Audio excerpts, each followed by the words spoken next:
Bonjour à toutes et à tous, bonjour Gilles. Bonjour Valérie. Bonjour à notre invité Armin Arafit, bonjour. Bonjour. Vous êtes réalisateur, vous êtes le co-réalisateur avec Julie Lerat de ce documentaire qu'on va pouvoir voir ce soir sur Arte, les gardiens de la Révolution, les maîtres de l'Iran, pour comprendre exactement qui sont les mollahs, comment ils ont pris le pouvoir et tous les ressorts géopolitiques de ce pays. C'est ça, Oui, exactement. C'est même pour plutôt comprendre qui sont derrière les mollahs. On parle beaucoup depuis 45 ans des mollahs, de la République islamique, de Khomeini, de son successeur Khamenei. Et en fait, on découvre dans ce documentaire, en 2 épisodes, que derrière le turban des mollahs, il y a le képi, donc des gardiens de la Révolution, l'armée idéologique de la République islamique, le véritable État dans l'État qui est surpuissant en Iran, mais également dans l'ensemble du Moyen-Orient. Et qui ont pris le pouvoir. Au départ, vous racontez que le mollah actuel n'était pas très ouvert aux gardiens de la Révolution, et finalement eux ont tordu le bras au mollah, à ce mollah qui ne les voulait pas, mais du coup ça a été son bras armé. Une fois qu'il a dit oui, il a été soutenu par les gardiens de la Révolution, ceux qui tiennent le pouvoir en fait. Oui, effectivement, en fait, les gardiens de la Révolution ont été créés par Khomeini au lendemain de la Révolution, tout simplement parce qu'il ne faisait pas confiance dans l'armée impériale du Shah d'Iran, donc des volontaires islamistes qui s'étaient entraînés dans les bases du Moyen-Orient, au Liban, en Syrie, qui servaient à sauvegarder le régime et non pas les frontières de l'Iran. Ils sont rompus au combat, notamment sur le champ de la guerre Iran-Irak après l'invasion de Saddam Hussein dans les années 80, où ils ont protégé le régime et réprimé en même temps toute l'opposition. Et donc, comme vous le dites, c'est à la mort de Khomeini, son successeur, l'ayatollah Khamenei, qui au départ n'était pas favorable à ce que ce corps armé reste tel quel. Et ce corps armé lui a quelque sorte tordu le bras et investi l'économie, puis la politique. Aujourd'hui, c'est véritablement l'armée la plus puissante en Iran, mais qui est présente dans tous les secteurs du pays, que ce soit la répression, l'économie, le pétrole, et la politique. C'est ça qu'on voit, on voit comment ils ont pris toutes les entreprises et qui dirigent toutes les entreprises, et finalement ils ont toutes les finances du pays. C'est ça qui est incroyable dans votre documentaire. Et comment ils arrivent à contourner les sanctions internationales aussi. Ah oui, alors ça c'est incroyable. On va y revenir dans un instant, mais c'est le zapping, le meilleur de la télé d'hier. Sud Radio Média, l'instant zapping. On ne l'a su qu'hier, Valérie, on en a un peu parlé dans les débats, mais depuis le mois de mai, le journaliste de SoFoot et de Society... Mai de l'année dernière, hein. Ça fait 1 an. Oui, mai de l'année dernière. Oui. Ah oui, depuis mai 2024, oui, bien sûr. Christophe Glaise a été condamné à 7 ans de prison en Algérie, alors qu'il était en Kabylie pour un reportage sur l'équipe locale. Chez SoFoot, son employeur, c'est l'incompréhension. Il était dans cet avou. On est choqué, c'est complètement absurde. C'est quelqu'un qui vient qui est journaliste sportif, qui fait un article sur du football et qui prend 7 ans de prison ferme pour apologie du terrorisme. Il n'a jamais fait l'apologie du terrorisme. C'est complètement fou. On est en lien avec le Quai d'Orsay, on est en lien avec l'ambassade permanente depuis mai 2024. On va mettre la pression très fort sur le Quai d'Orsay, évidemment. Moi, j'entends parler d'un possible procès en appel en octobre. Juillet-octobre, c'est très très long. En prison à Tizi Ouzou, c'est très très long. On verra dans votre documentaire que les otages, c'est aussi une vraie politique des gardiens de la Révolution en Iran. On a l'impression que c'est un peu la même chose en Algérie. Oui, effectivement, on a là des pays et même des régimes plus ou moins militaires qui effectuent ce qu'on appelle le chantage à l'otage, la diplomatie des otages, c'est-à-dire qu'ils prennent des citoyens, parfois binationaux, franco-iraniens, britanno-iraniens, parfois uniquement français, comme c'est le cas actuellement en Iran de Cécile Collère et Jacques Paris, pour s'en servir de monnaie d'échange afin de faire pression sur la partie adverse, sur le pays adverse, en l'occurrence la France. C'est malheureusement ce que l'on voit en Algérie avec Boualem Sansal, aujourd'hui avec notre confrère. C'est ce qu'on voit depuis plusieurs années en Iran. 3 ans que nos 2 otages français sont retenus sans procès en Iran. Et alors ça, justement, restons avec ce sujet, puisqu'on part pour l'Iran. Évidemment, j'ai pris ce son pour vous. Hier, TF1 est revenu sur les images du bombardement de la prison d'Evin, justement, où il y a les 2 otages français. Seulement, voilà, ces images, elles sont pas tellement vraies. Cette vidéo prétend montrer le moment exact du bombardement sur la prison d'Evin. Ce moment aurait été capté par une caméra de surveillance. Des médias israéliens la diffusent et également le ministre des Affaires étrangères d'Israël. Cela rend la vidéo crédible, alors plusieurs médias internationaux la relaient. Avant que nos équipes l'identifient, comme douteuse. Car plusieurs éléments ne collent pas. La caméra serait au ras du sol si vraiment elle avait filmé avec cet angle. Les arbres n'ont aucune feuille. Or, c'est le début de l'été en Iran. Tout est vert à cette période quand on compare avec d'autres photos.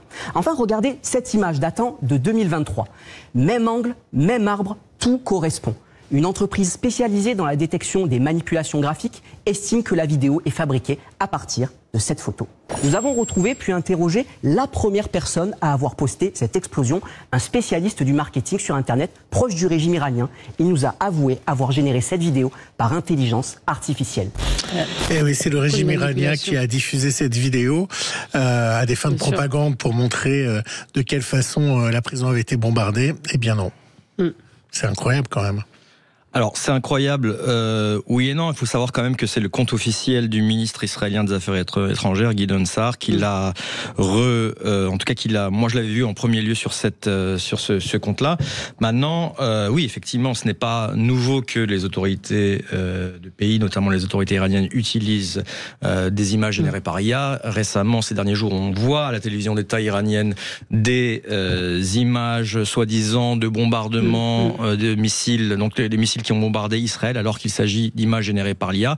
Maintenant, sur le cas précis de la prison politique d'Evin, il faut savoir qu'il y a bien eu des bombardements de l'aviation israélienne dans plusieurs endroits et qu'il y a eu pas mal de dégâts au sein de la prison, de la casse. Il y a eu au moins 71 personnes qui ont été tuées d'après le bilan des autorités iraniennes. Et surtout, on reste sans nouvelles de nombre de prisonniers politiques, qu'ils soient iraniens ou qu'ils soient français. On n'a toujours aucune nouvelle, en tout cas les familles d'otages n'ont aucune preuve de vie. Si ce n'est une déclaration du ministère iranien des Affaires étrangères à son homologue français, leur indiquant qu'ils étaient en sécurité. Mais on n'en sait pas plus. On ne sait pas s'ils ont été à vie. Est-ce qu'on peut les croire ? Écoutez, en tout cas, ce que l'on sait, les autorités iraniennes, comme je l'ai dit tout à l'heure, se servent des otages pour faire pression sur la France. Il serait contre-productif, j'imagine, qu'ils portent atteinte à la vie des otages français. Maintenant, il faudrait au plus vite qu'on ait des nouvelles de leur part, même si actuellement on est vraiment dans un climat de répression accrue en Iran depuis la fin de la guerre des 12 jours entre Israël et l'Iran. On a vu ça, que c'était très violent en ce moment en Iran. Il y a eu quand même 6 exécutions de personnes liées, en tout cas accusées d'avoir collaboré avec le Mossad, ce qui arrive souvent en Iran, ces accusations, parfois farfelues, parfois vraies, parce qu'il ne faut pas oublier quand même que le Mossad est très infiltré en Iran, on l'a vu, et il y a eu en parallèle 700 arrestations de citoyens, pareil, sur la même accusation, souvent frauduleuse. On continue. Alors que ce week-end, la Gay Pride a défilé, on a vu dans cette Gay Pride beaucoup de drapeaux iraniens. Il est bien de rappeler que l'homosexualité est réprimée par la mort dans ce pays. D'ailleurs, le premier imam qui s'est dit gay a été assassiné. Mohsin Hendrix, le premier imam ouvertement homosexuel et militant LGBTQIA+, a été assassiné en Afrique du Sud. Voici ce que l'on sait. Le 15 février dernier, Mohsin Hendrix est tué par balle dans le sud du pays. Dans une vidéo qui circule sur les réseaux sociaux, on voit un homme cagoulé se rapprocher de la voiture de l'imam avant de tirer plusieurs fois en sa direction. Selon la presse sud-africaine, Mohsin Hendrix s'apprêtait à célébrer le mariage entre 2 femmes. L'imam Mohsin avait fait de l'inclusion de la communauté LGBTQIA+, dans la pratique de l'islam son principal combat. Ouvertement gay depuis 1996, il a marié des dizaines de couples homosexuels lors de son imama, ce qui lui a valu de nombreuses menaces de mort. Il dirigeait depuis quelques années la mosquée ouverte d'Al-Ghurba, située près de sa ville natale, un lieu de prière et de formation ouvert à tous et où les musulmans homosexuels et les femmes marginalisées peuvent pratiquer l'islam. Il faut parfois faire attention aux drapeaux qu'on prend et qu'on essaye de défendre, alors que lorsqu'on est gay, enfin vraiment voir des drapeaux à la Gay Pride quand on sait ce qui se passe. C'est un peu drapeau iranien, vous voulez dire, oui, bien sûr. Avec cette chaleur, Valérie, fallait bien que je vous fasse un sujet sur la chaleur. Alors un phénomène s'amplifie incroyablement, le squat des piscines. Alors c'est un vrai fléau. Les propriétaires ne savent plus quoi faire. Pourquoi ça vous fait rire? Rien, ça me fait rire. Vraiment des gens qui viennent chez vous aussi, pour prendre la piscine. Alors un petit peu. Non, mais c'est le squat. Oui, c'est pas drôle. Vous avez raison. Le squat des piscines. Mais je comprends pas. Ils viennent quand vous êtes là, quand vous êtes pas là? Non, quand vous n'êtes pas là, ils viennent se baigner. Oui, allez, un petit plongeon dans ce phénomène. Chaque été, le même combat pour ce gardien, empêcher les intrusions dans la piscine de sa résidence. Il faisait des plongeons, là. Avec ces fortes chaleurs, certains adolescents ne se posent plus de questions et s'invitent chez leurs voisins pour piquer une tête. Ça explique, et si je vois que ça dégénère, j'appelle la police. Donc je suis très vigilant, parce que un coup de couteau, ça peut aller très vite. Des caméras de vidéosurveillance ont été installées récemment, mais elles ne suffisent pas toujours à dissuader les baigneurs clandestins. On est dans une propriété privée, et on a permis de vivre ça, quoi. C'est pas une piscine collective, c'est pas une piscine municipale. Devant ce collège, les techniques d'intrusion dans les résidences avec piscine sont bien connues. Ils sonnent chez des gens, soit la porte elle est souvent ouverte par l'intérieur. Et après ils escaladent le petit portillon de la piscine. Et bim. Et bim. Et vous profitez des piscines des autres. C'est un vrai phénomène, y compris dans le sud. Bon, on va rester dans l'eau avec Marine. La gagnante de la Starac, qui vous a pas fait non. La gagnante de la Starac, qui, comme son prédécesseur Pierre Garnier, est bien partie pour une longue carrière. Voici un nouveau titre de son album, ça vous fait plaisir. Ça s'appelle Les gens bien, c'était composé par Eddie de Préto. Ça me fait super plaisir. Et elle était en live dans C'est à vous.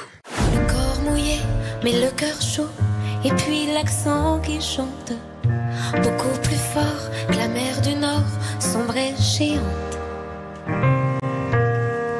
Ici c'est gris, les jours de pluie, et même les jours c'est joli quand même. Oui. C'est parce qu'on a comme une... Allez, on se retrouve dans un instant avec vous, Armin. J'ai pas de piscine, j'aimerais bien. Armin Arafid pour parler de ce documentaire exceptionnel, vraiment, je dis très émouvant parce que c'est aussi le fil rouge est fait de témoignages de gens qui ont été victimes ou en tout cas de témoignages de proches de deux personnes qui ont été assassinées. Donc on va y revenir. Le créateur des Gardiens de la Révolution. Absolument. Les Gardiens de la Révolution, les maîtres de l'Iran, c'est ce soir à 21h05 sur Arte. À tout de suite. Le 10h midi, Sud Radio Média. Valérie Expert, Gilles Gansman. L'invité du jour. L'invité du jour, c'est Armin Arefit. Vous êtes avec Bonjour. nous, vous êtes réalisateur avec Julie Lerat de ce documentaire, de cette enquête, parce que c'est plus qu'un documentaire, c'est une véritable enquête. Les Gardiens de la Révolution, les maîtres de l'Iran, c'est ce soir à 21h05 sur Arte.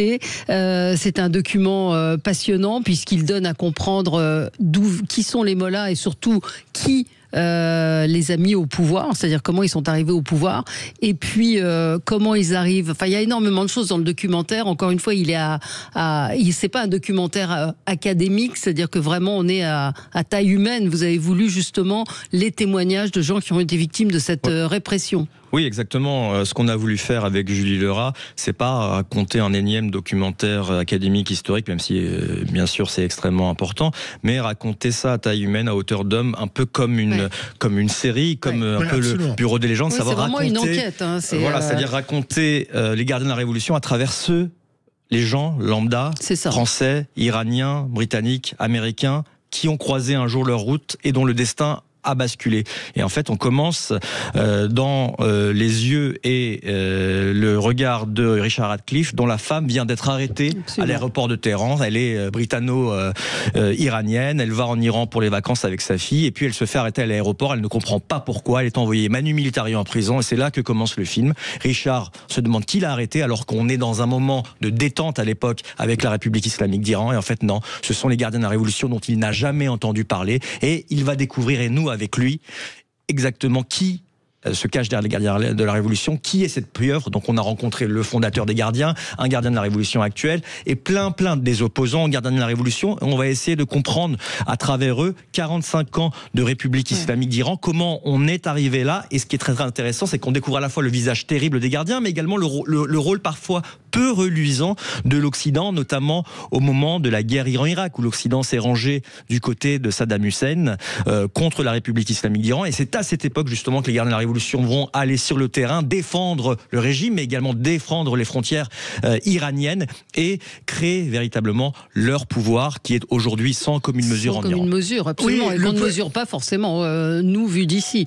C'est ce qui est intéressant dans le... Ce qui est intéressant, c'est que quand, par exemple, les citoyens français se font arrêter, se font prendre en otage en Iran, ce n'est pas le ministre iranien des Affaires étrangères ou même l'autorité judiciaire qui est redevable, ce sont les Gardiens de la Révolution. C'est eux qui les détiennent, parfois et ça va parfois à l'encontre de la loi iranienne, mais ils le font pour des raisons qui leur sont propres. Il ne faut pas oublier que les gardiens de la révolution s'enrichissent des sanctions internationales. Quand il y a eu un grand accord sur le nucléaire iranien en 2015, signé par Barack Obama, l'Iran et les grandes puissances internationales, les gardiens étaient très mécontents et ont tout fait justement pour que l'accord capote. Et c'est Donald Trump, à l'époque en premier mandat, qui leur a offert ce cadeau sur un plateau en se retirant unilatéralement d'un accord sur le nucléaire, plus respecté à l'époque l'Iran. Ce qu'on voit bien dans votre doc, et c'est ça qui est étonnant, et évidemment ça a une résonance avec la Russie, c'est plus on leur met des bâtons dans les roues, plus les gardiens de la révolution s'enrichissent. C'est très simple à comprendre. Ça, Quand il y a Total et que d'un seul coup Total s'en va à cause des sanctions, et ben du coup qui s'occupe du pétrole? Les gardiens de la révolution. Qui va s'occuper des armes? Les gardiens de la révolution. Qui va s'occuper de l'économie où là tous les Occidentaux sont partis?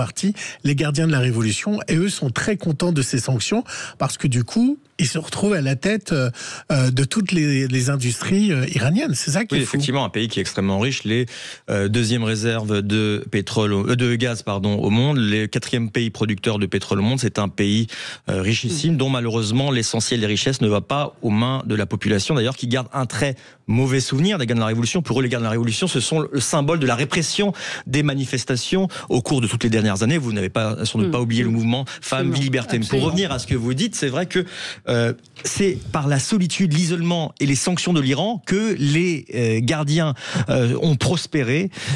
Toute l'économie, en tout cas un tiers, voire la moitié du pays, est entre leurs mains. Et effectivement, ils ont tout un réseau à la fois mafieux, à la fois historique, via les groupes paramilitaires chiites et même sunnites. Les gardiens, pendant très longtemps, ont contrôlé les milices chiites en Irak, avaient de forts liens avec le régime de Bachar al-Assad qui aujourd'hui a été renversé, a créé le Hezbollah au Liban, a armé les Houthis et même le Hamas pour le 7 octobre. En fait, dans votre doc, vous dites quelque chose de très important, c'est qu'ils deviennent tellement puissants que la seule solution du Mollah, c'est de créer d'autres milices pour qu'ils puissent s'affronter entre milices, qu'il y ait en fait une bataille entre eux et que lui, il ait la paix.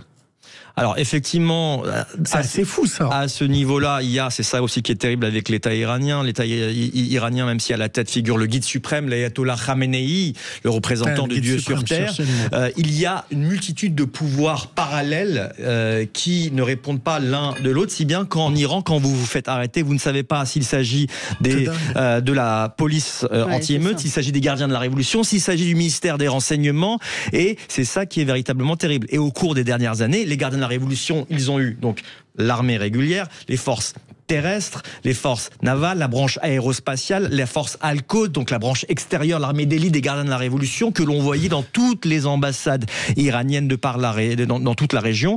Et bien sûr qu'il y a aussi des liens avec des mouvements terroristes. Il ne faut pas oublier que c'est sous la pression des gardiens de la Révolution que des groupes mafieux ont pris l'ordre d'aller arrêter, enlever des opposants iraniens. On en donne l'exemple dans notre documentaire avec l'enlèvement assez incroyable et terrible de l'opposant Rouhollah Azam, qui a été attiré dans un véritable piège digne de l'ex-Union soviétique alors qu'il se trouvait à Paris.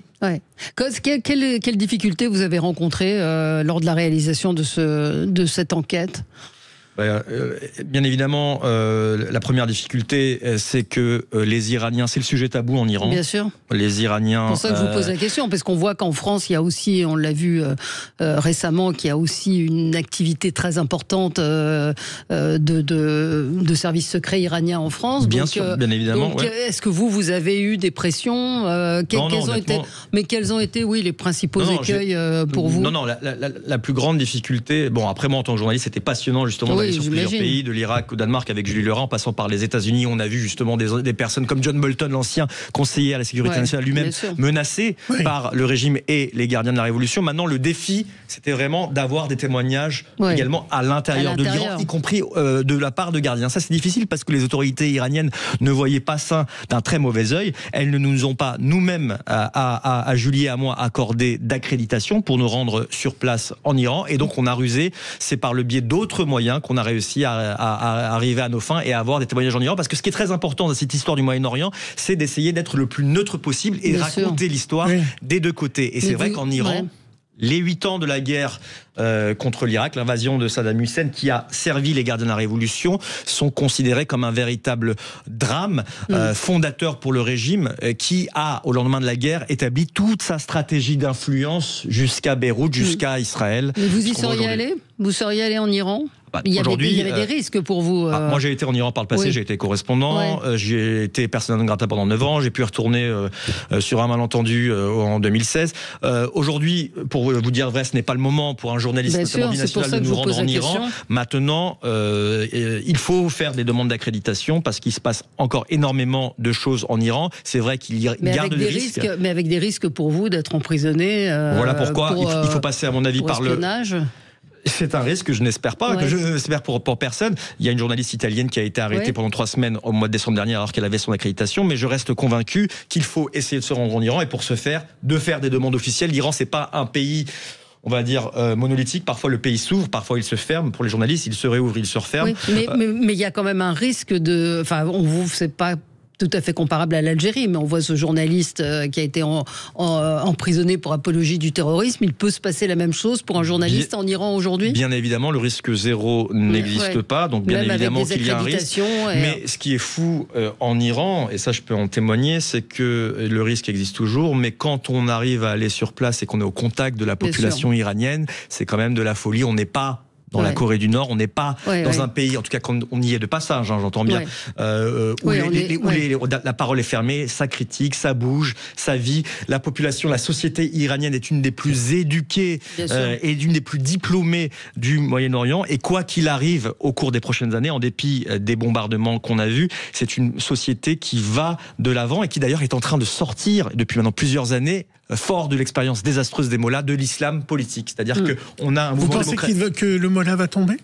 Alors, le mollah, alors déjà, c'est les mollahs. C'est les mollahs et c'est le guide suprême. Je pense qu'aujourd'hui, on a un régime qui arrive au bout de sa logique. Je ne sais pas s'il va tomber et je n'ai pas je ne suis pas Madame Soleil. Maintenant, ce qui est très intéressant, c'est de voir à quel point, aujourd'hui, quand on sort en Iran, il y a 80% de la population, d'après les derniers chiffres, qui sont quand même opposés au régime islamique. Des gens qui ne veulent pas, d'après ce que l'on voit, être libérés par des bombes. Preuve en est, après la guerre initiée par Israël pour se débarrasser du programme nucléaire iranien, il n'y a pas eu de manifestation de rue. On a plus assisté à des Iraniens qui fuyaient pour échapper aux bombes.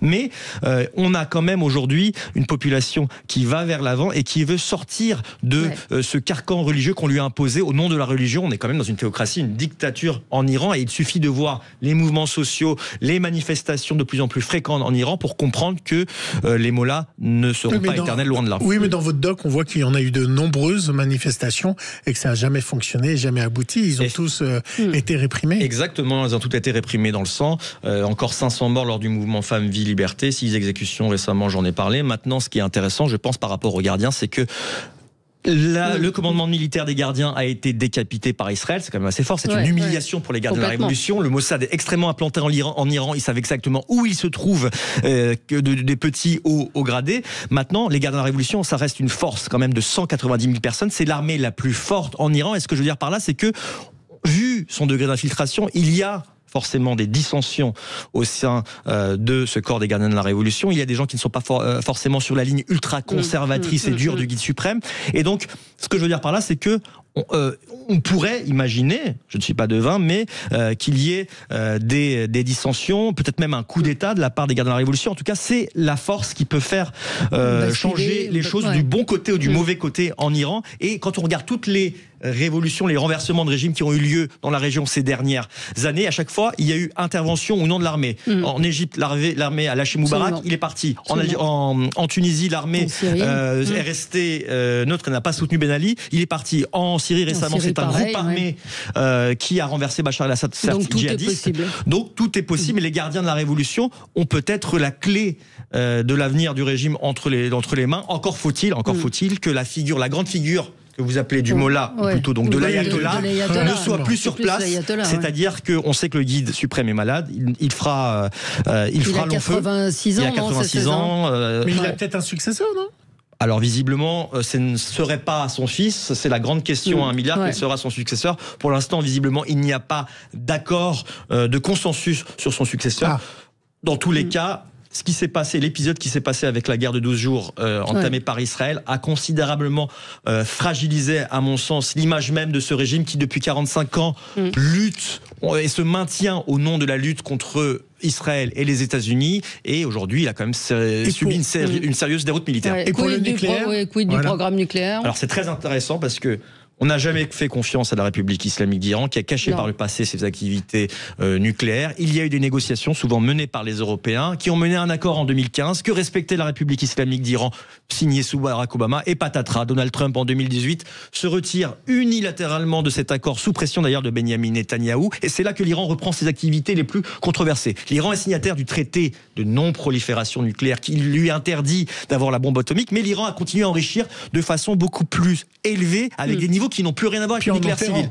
Exactement. Ce que je veux dire par là, c'est que les bombardements israéliens-américains ont retardé le programme nucléaire iranien, ont endommagé les centrales souterraines, comme vous venez de le dire, mais elles n'ont visiblement pas annihilé. D'après les renseignements militaires américains, le programme nucléaire a été retardé seulement de quelques mois, et il faudrait quelques mois à l'Iran pour qu'il reprenne ses activités d'enrichissement. Et surtout, la grande question, c'est qu'il y a un stock de 400 kilos d'uranium enrichi qui a disparu de la principale centrale nucléaire de Fordo, juste avant qu'elle soit bombardée. Et aujourd'hui, personne ne sait où se trouve ce stock, sauf que ce stock, avec ce stock, on peut construire pas moins de 9 bombes.